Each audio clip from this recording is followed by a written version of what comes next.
recorder. About this. Okay. I think for me, it's the power of the subconscious mind. You know, the habits that are formed in us. Two things really, and the visualising the outcome and the goal. That's really powerful. You know, especially when you're so descriptive about where we want to be as a business, and we're talking about the party, and it's just very, very powerful. Cool. Lewis? Mine was, again, focusing on the end results and planning your actions and what you need to do to get there. So just remain positive and positive thinking, get all the negativity out of it. And you said you've been dreaming or something? Yeah, I had the last 2 nights, I've just been dreaming about all this constantly. I don't know what it is, I don't know whether it's because it's just in my mind constantly now. But yeah, past 2 nights, I've been dreaming about it. In Cool. depth as well. Cool. Stuart? The first one really is the same as what Lewis has just said, kind of visualising the outcome, knowing how you have to do what you have to plan to achieve it, and the feeling of achieving it kind of just makes you want it even more. And the big other thing for me was the sort of above the line, below the line. It's kind of that throughout your whole life you kind of walk the line in a sense, and it's kind of each path you take influences the outcome as well. And by controlling that, you have more control over your life and the outcomes of everything.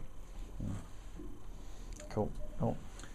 Yeah, I mean, obviously I've done this before, and I've done it before with yourself, and I was just saying to these guys that before we did this, you spent an hour and a half on the phone with me one Friday morning, and you spoke me through, went through all what my dream was, and you were saying to me, what does it mean to you? What does it mean emotionally? And I was on cloud nine. I walked out of the office, and we spoke about.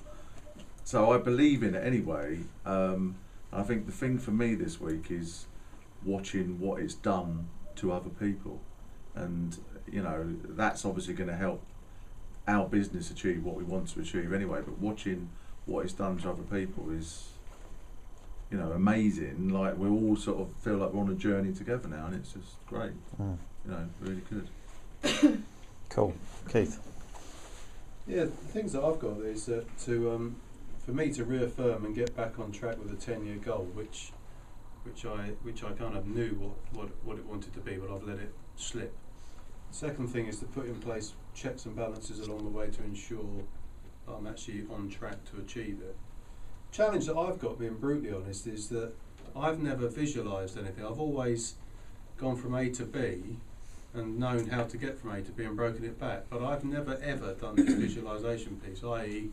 to visualise what it feels like to have achieved that. I've never ever done that before, and I'm a bit cynical about that, and I need to work on that personally, because to me, achieving the goal is the main thing. What it actually feels like, I need to build that in somehow. That's just me being honest. Yeah, that's good. Thanks. Mike?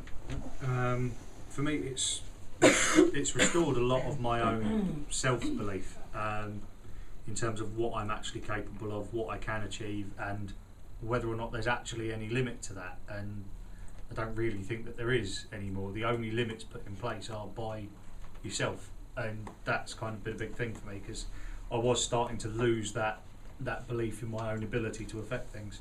And then the biggest and the quickest change in me has been the focusing on the pleasure of the result, not the pain of getting there, because I'm through habitually at the moment, although that will change, quite negative, and I tend to focus on I really don't want to do that, that's a horrible thing to have to do, and not actually once that's out of the way, I can then go and do something infinitely better.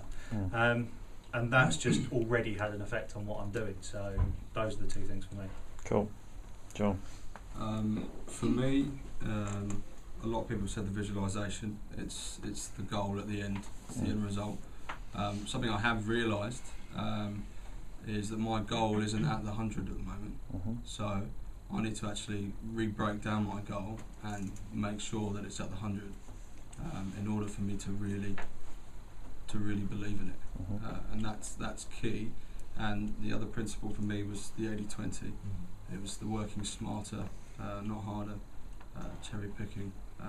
That's going to be a big push for me to achieve my goal. Cool.